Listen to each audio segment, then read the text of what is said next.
Welcome back to Coffee and Conversation. Now, I have no doubt that you are wondering, what is this ghastly outfit all about? Well, making a point. I thought today we would go back to talking about wardrobes, which we've been talking about, and take a look at special purpose wardrobes. Those things that all of us have that are a little separate from our everyday clothing. And I thought I would start by sharing with you my special purpose wardrobe. This is seriously, I'm absolutely serious. This is what I look like at 5 o'clock in the morning when I am out walking on the unlit streets and it's about 4 degrees and pitch black because I have to carry a flashlight. My neighbor Jane not only made this hat for me, it's a headband. She not only made this one, but she's made me 3 or 4 more that are equally crazy. The scarf, this was a gift from my mail carrier's sons. So my bright colors at 5 a.m. are absolutely legendary in my neighborhood. But frankly, they may very well be the only thing standing between me and a gruesome death in an unexpected traffic collision. Why? 5 a.m., no street lights. Now, you gotta know, I can't wear this anywhere else except, walking in the middle of the night. Fortunately, no one's out there to see me, but it just illustrates the fact that sometimes when we have these special purpose wardrobes, we can't do anything else with them at all.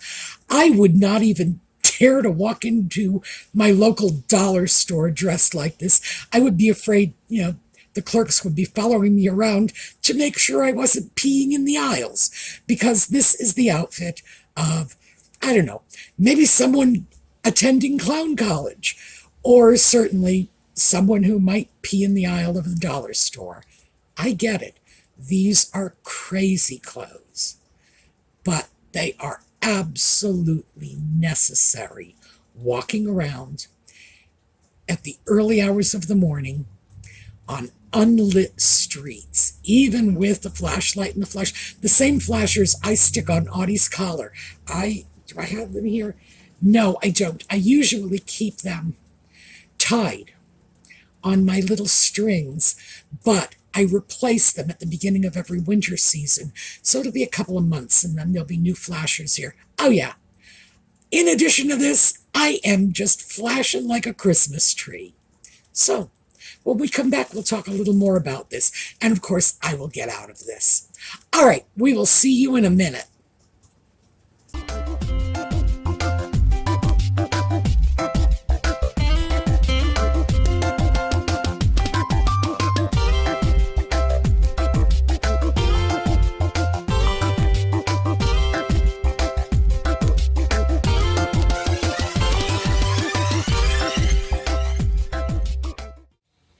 Okay, back to something loosely resembling normal. Let me also mention that I'm still working on the color correction on this camera. It had a lot of fun with the orange, but it looks very dark here, not so much because of the color correction, but because of the fact that we seem to be experiencing the leading edge of the hurricane that's currently raging through the Carolinas right now. So it has been raining hard for several hours, and it's expected to continue through the rest of the weekend. So despite the fact that it's the middle of the afternoon when I am filming this, oh yeah, it looks like it's the middle of the night.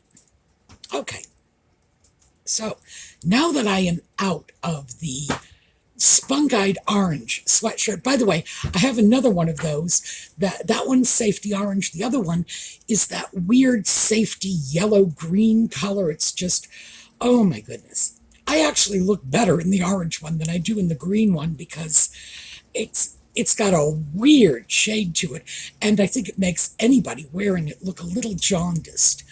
But yes, the point of that was I have to do this. If I want to walk in my neighborhood in the middle of the night, I know you're probably thinking, but why do you need to walk in the middle of the night?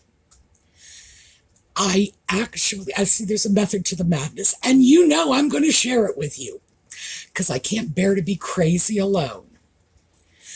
The fact is, I live in an area that's very rural. There are no sidewalks.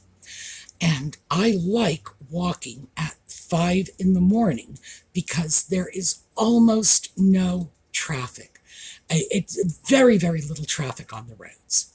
Now, rural area, there's not like city level traffic ordinarily, but I'd rather be out when there is almost no traffic, because as long as I am wearing insanely bright colors and carrying a flashlight, and of course Audie's flashers are all over me when I do this, I think my visibility is pretty good, and the lack of traffic probably more than makes up for the danger of the fact that it's darker than usual.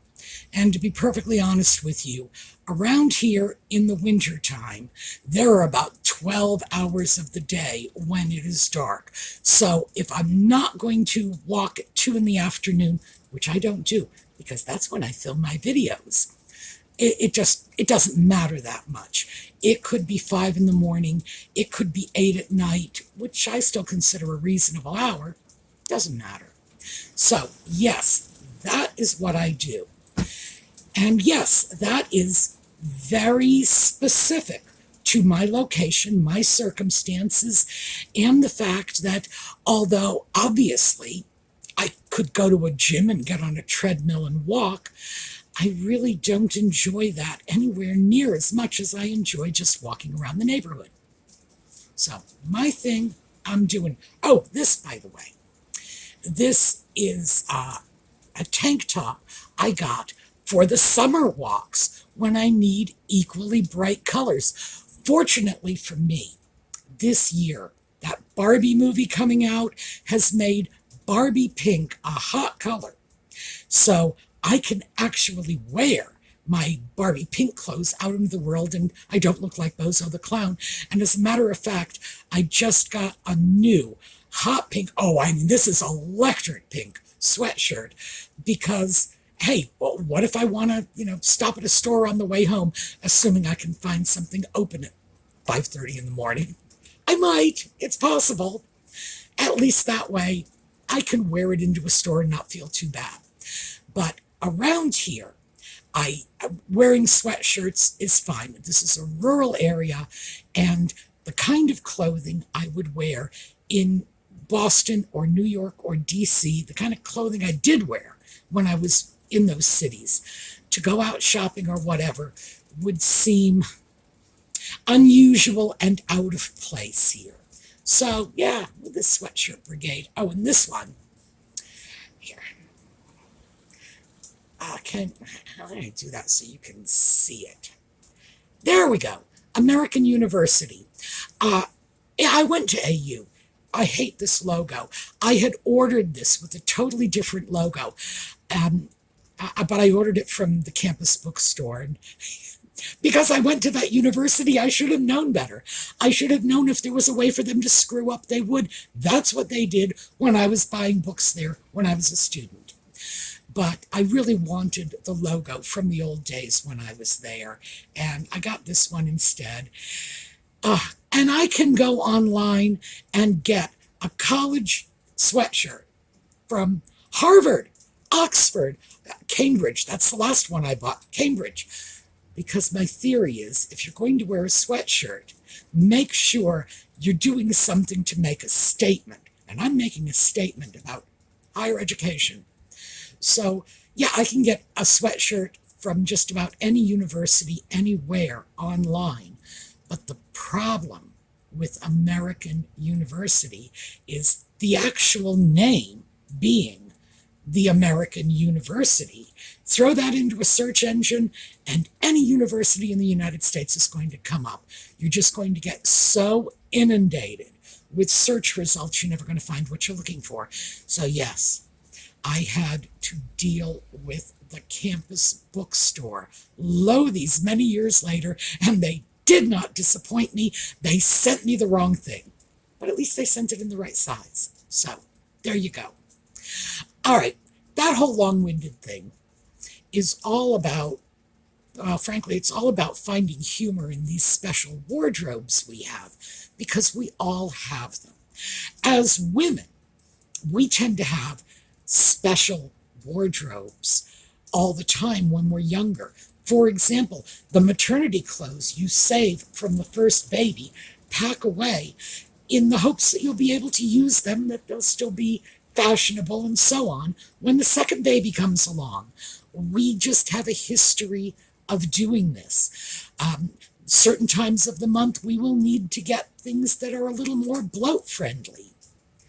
It's very normal for us to have different special purpose wardrobes.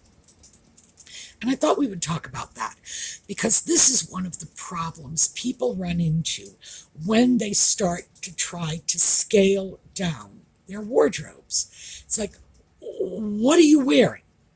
Is it okay if you keep a whole bunch of stuff that, we talked about this before when I had said, my funeral outfit and my wedding outfit, those sitting in the back of the closet.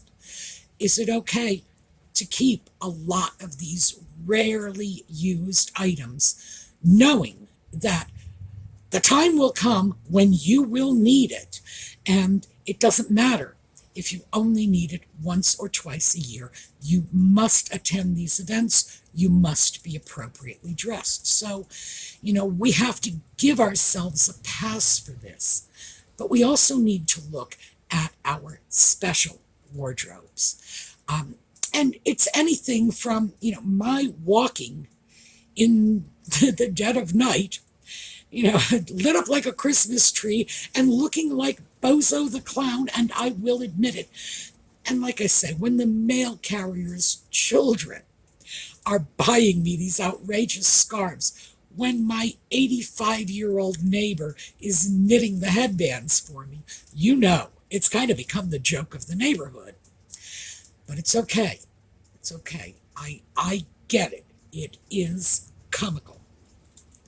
On the other hand, I need to be safe. I need to at least feel like I am making myself so conspicuous that if anybody hits me, see, that's the upside of this. If anybody hits me, the entire neighborhood will be jumping up and down and saying, "What do you mean you didn't see her?" But we all have them. Avid gardeners, for example. If you like gardening, if you are out digging in the dirt every chance you get, oh, it's raining, yeah, we'll dig in the mud. Oh, it's snowing, yeah, we'll dig in the slush. A lot of people who really like gardening will be out there almost year-round. And that does require a special wardrobe. That is going to require, the wellies and the coveralls and, big gloves and whatever else you need to feel properly protected from the elements so that, you're not like knee-deep in the mud.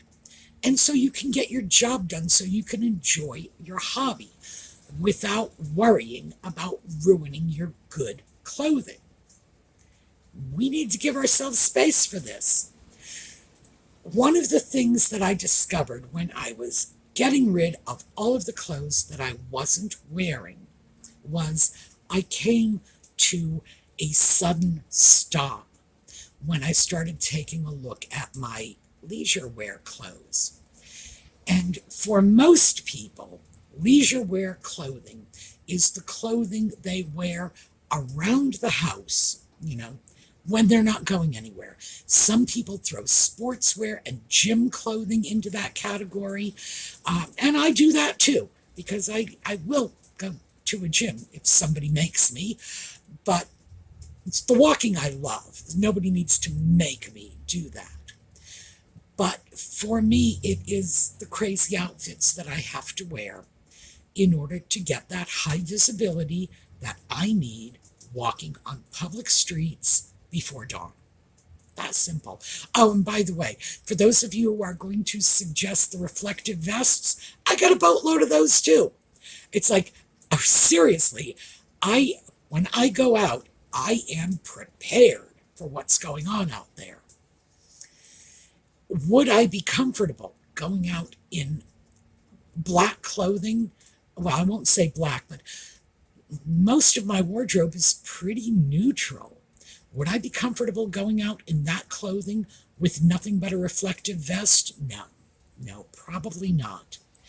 No telling what someone would interpret, down the street just looking at a block of reflective material, as opposed to the bright orange sweatshirt, a block of orange with arms out there. See, big difference. One of them says, "Ooh, obstacle." The other says, "human being." And that's why I really do this. I want them to understand human being. Not just a traffic cone that you might be able to push out of the way. But we all have them. We all have our little special purpose clothing. So when we look at consolidating our wardrobes, getting out the clothing that we don't wear so that we can give it away or donate it or repurpose it in some way, we need to be prepared to give ourselves the room, the space, to protect our necessary clothing, even if these are not items that are investment pieces. See, you can tell when I watch the fashionistas. That's when I start saying things like luxe, elevated, investment pieces. Well, actually, I say them as a joke because I don't take that seriously. We do not go out ordinarily and spend a great deal of money on things like the walking around in the middle of the night clothing, the gym clothing, the gardening clothing. If you enjoy camping, the camping clothing. We tend not to spend a lot of money on that.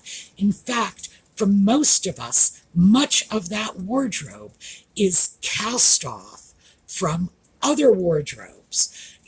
It may be the jeans that, back when we were in the office working, those were casual Friday pieces. And lo, these many years later, now they're gardening jeans now. Got a little too many holes and, a few too many rips and mends in them for them to be casual Friday any longer. So for most of us, this is cast off clothing, the clothing that we have sort of worn to death to begin with, and eventually goes into that, I'm going to use this, digging in the dirt pile. There's nothing wrong with this. I would also say, if you are looking to follow one of those fashionistas who talks about the minimalist wardrobe, right away, separate your necessary clothing, that special wardrobe. Take it out, set it aside, and don't count that against your minimalist wardrobe pieces, because the wardrobes are doing two different things. And in fact, not everything in your wardrobe in general is going to be applicable for every event in your life, for every possible purpose you might wish to use it for. The wedding and funeral clothing, I would say in some cases there can be a lot of crossover. The dress you might wear to a cousin's wedding is certainly the dress you could wear to a friend's retirement party, or the funeral suit might be nice for a date or going out to the theater or something like that. Yes. And if you can do that, if you can sort out your less frequently worn items to do double, triple, quadruple duty, if you can manage it, good for you. That's something that is on my wish list for the future, to sort of deselect my wedding outfit and my funeral outfit and perhaps think about replacing them with something, well, two somethings. It's basically my black dress-up outfit and my white dress-up outfit. Replacing them with something a little more versatile. That might not be a bad idea. It would be nice not to have something that sits in the back of my closet, often unused for a year or two at a time, taking up space. It is living in my closet. It should be paying me rent because it's not working for a living. So I'm thinking about that. But not all of our clothing is cross-applicable. This is a sweatshirt. Around here, as I said, sweatshirts are perfectly fine for the grocery store or, even the department stores. It's rural here. And consequently, wherever it is you're going, the dress standards are just a little bit lower than what you would see in a major city. So something like this is fine. But it took me a while to wrap my head around the fact that sweatshirts and sweaters were going into the same general category of clothing that blazers and jackets used to go into when I was in more formal circumstances. And there are a lot of advantages to this. First of all, I don't care what anybody says. You can have the most comfortable blazer in the world. It's never going to be quite as comfortable as a sweatshirt. It's not. So, advantages. And I suppose the reverse is true. If you're moving from a rural area into a more formal city setting where suddenly, people are looking at you like you are really underdressed because you're wearing a sweatshirt, enjoy the fact that you can go out and get a nice blazer and dress up just for every day, because there's a great deal of joy to be had in that too. So what I really wanted to stress was we all have different wardrobes, and mine is my everyday wardrobe for rural Pennsylvania. Amish farmer 2 doors down. That level of rural Pennsylvania. Seriously. You wouldn't believe some of the stuff that turns up in my... Yes, you would. I've told you about the vultures and the ducks and the tortoises. Yeah. I feel like I'm like having lunch with Dr. Doolittle when I go out in my yard, because all sorts of strange wildlife shows up in the yard. It's very rural here. So my everyday rural clothing, which honestly is nothing I would have worn to work years ago, even though I tended not to dress very... It wasn't fancy. I made a point of dressing down a lot. As a social worker, I really felt that if I wore a designer dress to work, I was going to do nothing but alienate my client base. So, no, that stuff stayed out. And even in comparison to that sort of lowered bar, this is still unacceptable in a big city office environment. But this is my new normal. So in addition to this, I also have to keep that crazy, brightly colored out in the street wardrobe.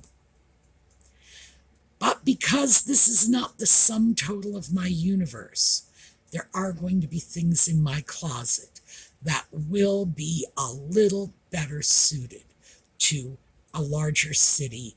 Things that if I wore them out around here, I would probably look a little too overdressed for the comfort of the people around me. Not for my own comfort, because my own comfort standards were set back in the days and in the places where that level of business dressing was the norm. It's not anymore. So I just wanted to make sure that we all kind of got the memo that, Your clothing must fit you, your purposes, your needs. Now, for most of us, and this is key, for most of us, those special purpose wardrobes, that leisure clothing, the stuff we would wear camping, we would wear gardening, we would wear walking on the streets, those pieces will often see a lot more use than anything else in your wardrobe, because we tend to carry on our hobbies a lot more frequently than we go out to lunch with friends or go to an afternoon matinee or, whatever you might be getting dressed up for in the middle of the day. And if we are not actively in the workforce, if we are retired and at home, most of what we are wearing day in, day out is going to be leisure wear. And this isn't just for those of us who are older. If you are a young mom, 20-something, with a couple of kids and at home with those children, yeah, most of your clothing is going to be your leisure wear clothing too. That's what's going to get the most wear. And knowing things like this, paying attention, helps tell us a great many things. We went through the cost per use a few videos ago. This will tell you where you need to be spending your money. Cost per use. The fact is that when you are spending your money in the smart way, you're putting the most money into the items that are going to give you the most use. All right, and here's my do as I say and not as I do moment. Okay, this sweatshirt is the most expensive sweatshirt I have. It was the wrong one. Remember, they sent me the wrong one. So I do not love this. I like it. It's okay. But love, no. And it's white. Dumb color choice. Oh, but here, I should probably point this out. It's a red, white, and blue logo for AU. So if you're not going to do white, the logo is going to get lost in the red or the blue. When I look at something like this and think, I paid probably 50% more for this sweatshirt than I have paid for any other sweatshirt I own. And this one is going to get the fewest number of uses before it is eventually relegated over to the, I can wear that at 5 in the morning walking around. By the way, that was my thinking about this too. That bright white, yeah, I can wear that at 5 in the morning. When I did this, I made a mistake. I misspent my money because the other sweatshirts that I have that on average cost about 60% of what this cost me, I'm going to get a lot more use out of them before they eventually hit that leisure wear pile. When I have to remove them from the, I can wear this to lunch with friends group of clothing. It was dumb. And all right, I'm just going to blame school spirit. I went through the school store. I can't. I was stupid. I made a stupid mistake. I should not have gotten it into my head that I really wanted a sweatshirt from my old university. But I did, and I got it, and I overpaid for it. And the fact is, this one came in at, I believe it was like $52. I just got one from Cambridge, and it was like $35. Duh!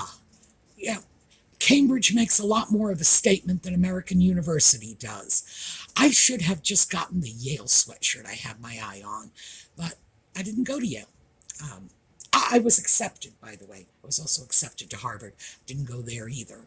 But I was accepted, thank you very much. But the fact is that I don't know why.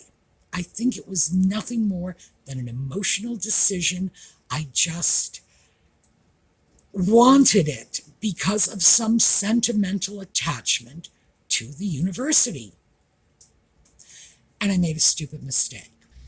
So tying this back in to a video we did a few weeks ago when we spoke about cost per use. You take the total amount you have paid for an item, $30, $50, $100, and divide it by the number of times you wear that item, and that is your cost per use. I think most of us will find that the most used items in our wardrobe are going to be our leisure wear items. Consequently, we can probably afford to bump that up a little to see about getting some better quality items for our just hanging around the house clothing. Certainly, they're going to get worn more often. And if that's the case, no matter what, they're going to have that lower cost per use. And in fact, that really is the best way to figure out how your clothing dollar is being spent. Because we have spoken about this. Sometimes cost per use is really going to slap us in the face. The wedding clothes, the funeral clothes, the party clothes, we may well have to pay more for them and wear them less often. But for most of us, that's only a handful of items in our closet, whereas our leisure wear is among the biggest sections of clothing we have available to us. So I thought we would talk about that. Maybe we'll follow up on this a little next week, just in terms of how to figure out what your wardrobe should look like in terms of what should be the percentage of leisure clothing, what should be the percentage of, I'm just, for the lack of a better term, going to call it workwear clothing, because many of us are retired, but this would be the clothing we would wear out to lunch with our friends or maybe out for a date night, whatever. And then the number of items we would have in our special activities, weddings, funerals, whatever. And I think we could benefit from taking a look at that. So, yes, my leisure wear wardrobe is insane. God, I could not wear that anywhere. Seriously, I would be embarrassed to just walk into the dollar store across the road. I wouldn't do it. Not in that clothing.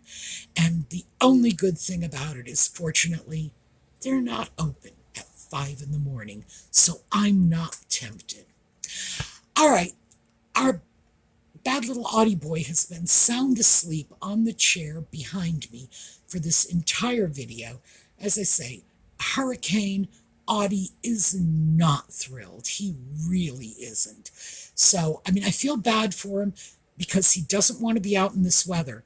And if the winds pick up, we've just got rain right now, but if the winds pick up, he can't go out. I will not let him go out. He is a tiny little cat, and I have to be crazy to let my tiny little cat out in a hurricane, but he's not going to like that.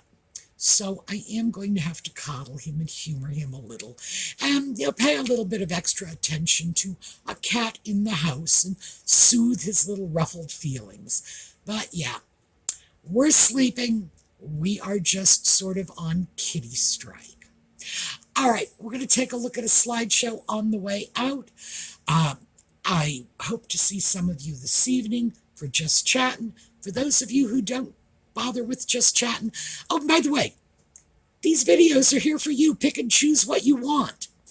For the rest of you, we will be back next weekend with more coffee and conversation. So, in the meantime, have a terrific day.